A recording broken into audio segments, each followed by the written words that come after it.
Armiq, do të flasim për protestën e cila po shkon drejt ditës 60, rezistenca vazhdon e njëjtë në shesh pavarësisht temperaturave, ditëve që kalojnë, por edhe anët e mimeve dhe përplasjeve me policinë dhe me qeverinë për të folur për ecurinë e saj, sidomos gjatë muajit gusht, pasi pritshmëritë pritet rriten më shumë për në shtator. Kam të ftuar sot zotin Bagi Goxha, i cili për gjithë ju është i njohur për para protestës për ndalimin nga ushtria izraelite, është njeriu që aktivisti që ka organizuar dhe protestën e parë në Tiranë pro Palestinës dhe Gazës për atë që po ndodh atje për të sensibilizuar qytetarët. Bagi, përshëndetje dhe faleminderit. Faleminderit ju. Jo vetëm për Gazën, por keni qenë edhe jeni në shesh edhe për protestën që vazhdon tani, që nisi për Zvërnecin. Me sa unë mbaj mend, ju keni qenë edhe ditën e parë në Zvërnec, në momentin që u tërhoq njëri pra nga protestuesit atje e Zvar, që lindi më pas që stolli dhe gjithatë që ne jemi duke përjetuar edhe tani. Nga fillimi dhe deri tani, e kishit menduar që do arrinte deri këtu? Sepse ne shqiptarët jemi çik paduruar, duam atë suksesin për një herë. Asnjë shqiptar nuk kishte menduar këtë pra që të ngrihet Shqipëria në tonë për 60 ditë, ishte e pa imagjinueshme për çdo aktivist dhe për çdo shqiptar. Ne që kemi organizuar protesta më herët, e dim se vështirë është të ndjerësh një të kërkojnë drejtën e tyre. Dhe sigurisht që është e mrekullueshme që jemi këtu ku jemi.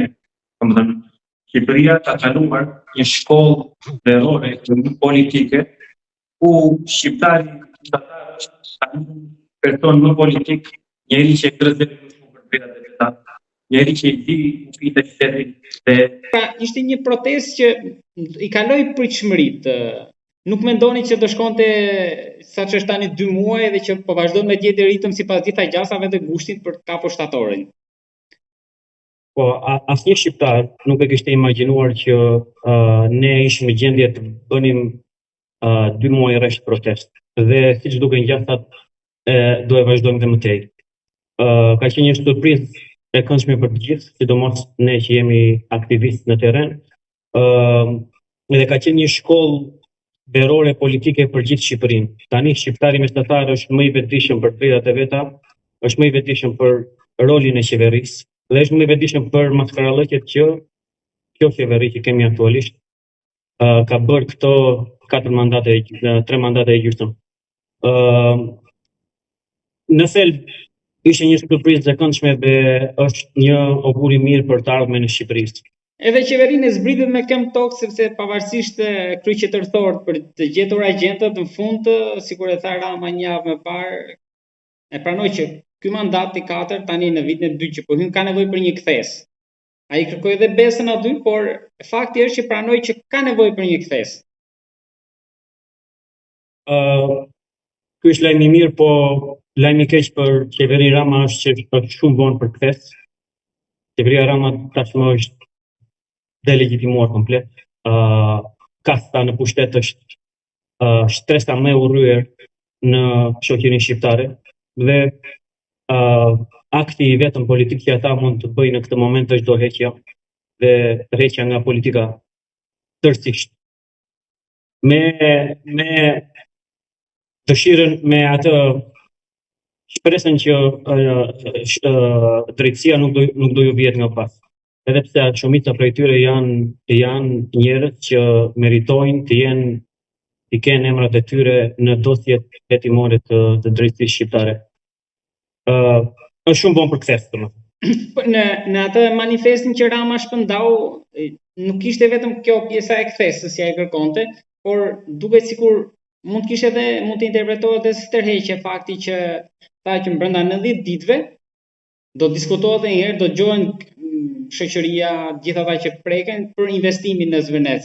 Ju mendoni që kjo është fasadë për të sfumuar këtë vrull, pra që do dëgjohet populli, qytetarët, apo ndoshta vendimi është marrë dhe Po, është e dukshme që është fasadë. Unë nuk mendoj se ne si qytetar kemi gjë të re për të dëgjuar nga qeveria. Qeveria i ka bërë të qarta të gjitha qëndrimet e veta dhe të gjithë qëllimet e veta për plaçkitjen e Shqipërisë. Kështu që siç janë dhe kërkesat zyrtare të protestës, ajo që prit nga qeveria është të shkërmoqet një ditë më parë. Nuk ka më, domethënë, me gjithë përpjekjet e Ramës dhe të shkurët vet, nuk ka më asnjë shpresë që ata të vazhdojnë të jenë në pushtet me blerje të lehta të tipit do ndryshojmë, do ju dëgjojmë, me qasje manipuluese politike. Qëndrimi i protestës të shiqartë, dorëheqje, pikat e tjera vinë pas dorëheqjes dhe për të hequr merakun dhe Ramës dhe të tjerëve, pikat e tjera janë jashtëzakonisht të implementueshme nga kushdo që merr në dorë qeverinë teknike pas dorëzimit të pushtetit nga kjo qeveri. Kështu që të mos bëhen merak, të japin dorëheqjen, të shikojnë në shtëpinë e tyre dhe në dyert e prokurorisë, ku do thëriten vazhdimisht, jam i sigurt, dhe Shqipërinë e vazhdojmë përpara vet pa asnjë problem. Tashmë populli shqiptar është një popull i zgjuar nga gjumi dhe është një popull tashmë politik dhe e ka të qartë se ku do ta çojë vendin dhe si do ta çojë vendin përpara. Nuk është se protestën e lëkun fakti që të tërhiqet ose të kënaqet, edhe nëse kryeministri thotë që shiko, ligjin e investimeve strategjike sigur e kërkoi Brukseli do ta anullojë, edhe projekti i Zvenecit ndoshta mund të pezullohet apo të anullohet. Jo, nuk dhe nëse këto të dyja ndodhin, shumë mirë duhet që të ndodhin, duhen pik për qeverinë aktuale tërësisht të zhvlerësuar, por ata nuk mund të vazhdojnë të themi, ky mandat qeveritar nuk do plotësohet. Kjo është e qartë. Protesta do jetë në shesh deri në dorëheqje dhe në krijimin e qeverisë teknike. Nuk ka rrugë tjetër, të gjitha ata që dalin çdo ditë në shesh kërkojnë këtë gjë. Dorëheqjen e qeverisë dhe mëtej e zgjidhin vetë. Për muajin ngusht mendoni që edhe ardhjet e imigrantëve mund të ndikojnë që të ketë një prani më të madhe, do ketë një tjetër ftesë për diasporën, pra mund të zbulojnë diçka më shumë nga ajo që po diskutohet aty? Nuk jam në dieni për ftesë për diasporën, por diaspora do jetë këtu, shumica e diasporës me pushimet në gusht.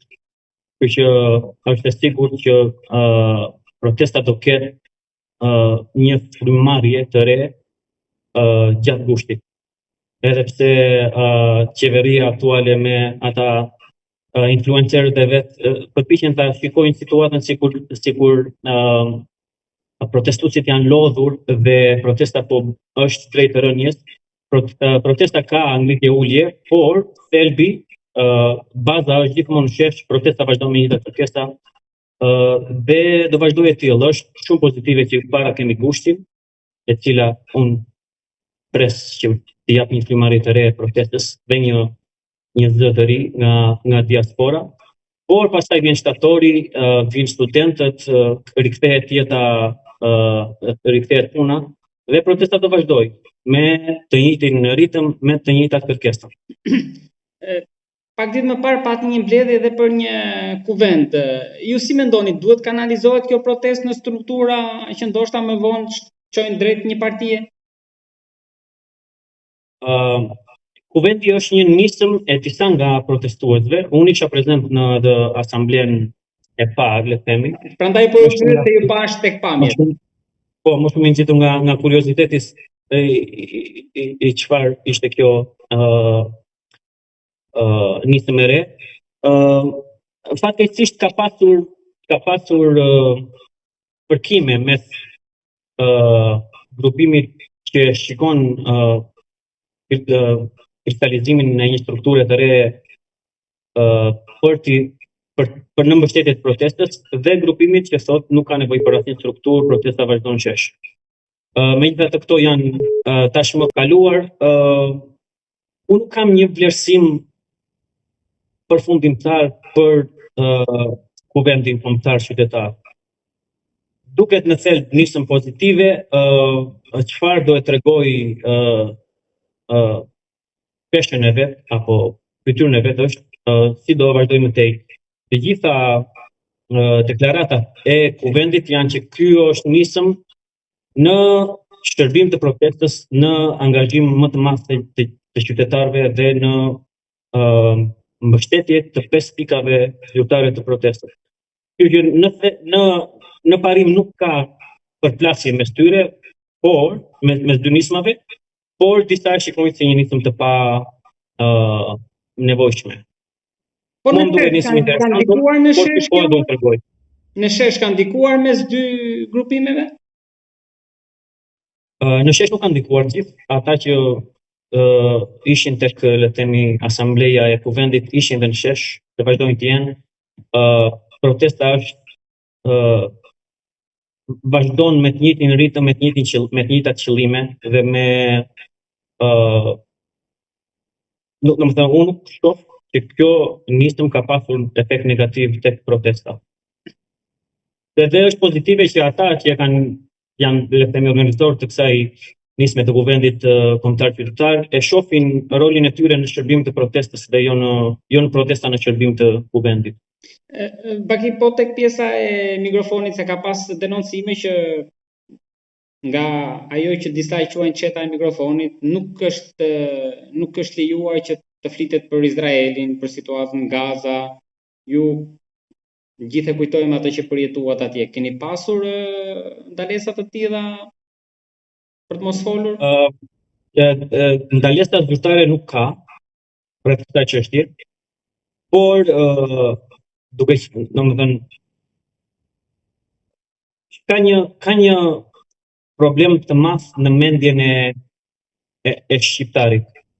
Ajo që shoh unë është shumë nga ata që disa i quajnë qetë mikrofonit apo le të themi grupi koordinues, shumë nga ata mendojnë që të përmendësh, le të themi të kritikosh Izraelin në protestë në një mënyrë si del kundër Amerikës. Domethënë këta në mendjen e tyre kanë bërë një binjakëzim të interesave amerikane me interesat e shtetit Izraelit. Amerika është Amerika, është aleati jon kryesor apo nga aleatët kryesor. Izraeli është një shtet genocidial i cili ka 3 vjet që kryen genocid. Qeveria jon aktuale është bashkëfajtore në këtë genocid, duke qenë se e ka mbështetur shtetin e Izraelit në çdo lloj forme të mundshme. Ju jeni ndjeni që kryeministri jon është medalist i zionizmit. Ai ka marrë një nga medalja më të larta në shtetin e Izraelit, që është medalja presidenciale e Anderit, për shërbimin që ka ofruar kundër antisemitizmit dhe prallat të kësaj natyre. Të gjendur para kësaj situate mendore, me këtij mentaliteti tek le të themi grupi koordinator, zëra për të mos folur kundër Izraelit ka pasur. Ka qenë një nga arsyet për shembull që unë nuk jam përfshirë dukshëm si folës në proteste, se unë nëse do dilja normalisht në një mënyrë apo në tjetër do e përmendja si çështje, duke qenë se është çështje që unë e shoh jashtëzakonisht të rëndësishme për bushullën morale të çdo njeriu. Nëse ne jetojmë në një botë të qytetëruar, nuk mund të mbyllim njërin sy kur aty vriten njerëz të pafajshëm, tërvetres, edhe të qajnë vetëm hallet tona të vendit, ndërkohë që qeveria jon është bashkëfajtore në atë krim, nuk është se është thjesht neutrale dhe ne s'kemi se ta përmendim. Ne kemi të drejtë ta kritikojmë shtetin e Izraelit për çka bën, dhe kemi drejtë që të kritikojmë në protestë qeverinë tonë për shkak të bashkëpunimit që bën me shtetin e Izraelit, që nuk ka asnjë ndryshim me një qeveri që bashkëpunonte me shtetin e Hitlerit në luftën e dytë botërore. Ky është qëndrimi personal, por unë nuk kam dashur ta ngrësi çështje sepse protesta ka ka ecur në vija të përgjithshme në rrugë të mbarë dhe çdo shpërqendrim le të themi nga rruga në cilën është më i dukur e panevojshme. Kam treguar një vetë përmbajtje në këtë pikë, dhe pse jam kundër ngatrimit të çështjeve, duhet të ndajnë shtetet mike dhe shtetet genocidiale nga njëri tjetri. Në momentin që u rikthyet pasi u liruat nga ushtria e izraelite, tha që nuk tërhiqeni dhe ndoshta do ta tentoni sërish. Por më pas erdhi protesta. Edhe situata u kthye. Keni menduar, keni planet për në vjesht? Është interesante. Me sa janë më djeni nuk ka një flotile të re për në vjesht. Edhe pse unë jam marrë shumë me protestën në Shqipëri këto kohë. Në mos gaboj, keni pak angazhime të fundit edhe në Shkodër. Dera e marrjes pjesë në një flotile të ardhshme është e hapur. Aktualisht është një land konvoj, një konvoj tokëtor, i cili është nisur nga shtetet evropiane dhe ka kaluar në shtetet ballkanike. Aktualisht është në Shkodër, nesër kalon në Tiranë për në Selanik. Dhe ata vazhdojnë këtë rrugtim për në West Bank, për në bregun perëndimor, jo për në Gaza, që uroj ta përfundojnë me sukses. Unë nuk do i bashkohem këtij land konvoj për shkak të nevojës në të cilën Shqipëria, domethënë mendoj se energjitë e mia tani janë më të dobishme në Shqipëri. Çështja e Palestinës apo pjesëmarrja në misione të tilla mbetet e hapur derisa çështja e Palestinës mbetet e hapur. Dhe një fakt interesant në protestën në Zvërnec ku mor zvarr ai djali që i dha shpëndinë edhe protestave kombëtare, ishte shumë interesante që u përballa me një situatë me gardh hekuri me tel me gjëmba lart, që ishte e ngjashme me ato që unë kisha parë vetëm para pak ditësh në Izrael kur isha i burgosur. Ishte surreale ta shikoj atë lloj situate aty. Për ta mbyllur është fantastike që është gardi i shtequr. Për ta mbyllur prapë me protestën, mendoni që vetëm sheshi mjafton për të arritur qëllimin?